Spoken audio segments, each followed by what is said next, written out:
ഓർമ്മ ഉണ്ട് ആളെൻ്റെ അടുത്ത് പറഞ്ഞത് ബ്രെയിൻ ഫോഗ് കാരണം എനിക്ക് എൻ്റെ വർക്ക് പ്ലേസിൽ പോയിട്ട് ഒരു ഫോൾഡർ ഓപ്പൺ ചെയ്യാൻ പോലും പറ്റുന്നില്ല എന്നുള്ളത്.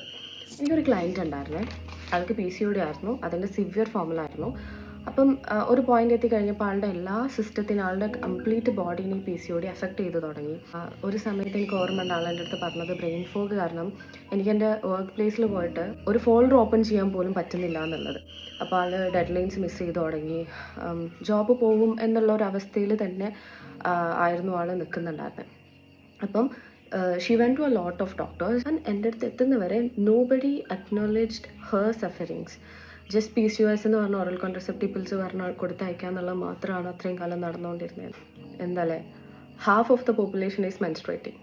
എന്നിട്ടും ഇപ്പോഴും നമ്മളുടെ പ്രശ്നങ്ങൾക്കൊന്നും ഇവിടെ പ്രോപ്പറായിട്ടുള്ളൊരു പരിഹാരമോ പ്രോപ്പറായിട്ടുള്ള ഒരു അറ്റൻഷനോ കിട്ടുന്നില്ല. ക്ലിനിക്കൽ ട്രയൽസിലും സ്റ്റഡീസിലൊക്കെ ലേഡീസിനെ ഇൻക്ലൂഡ് ചെയ്യാൻ തുടങ്ങിയിട്ട് കുറച്ച് വർഷങ്ങളായിട്ടുള്ളൂ. We were excluded for decades because they considered our hormones as too complicated.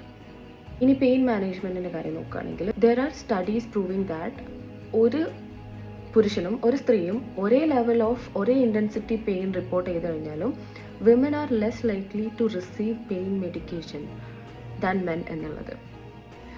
Our pain are often dismissed. ഒന്നെങ്കിൽ പറയും അവർ, അതൊക്കെ നിങ്ങളുടെ തോന്നലാണ്, it's all in your head.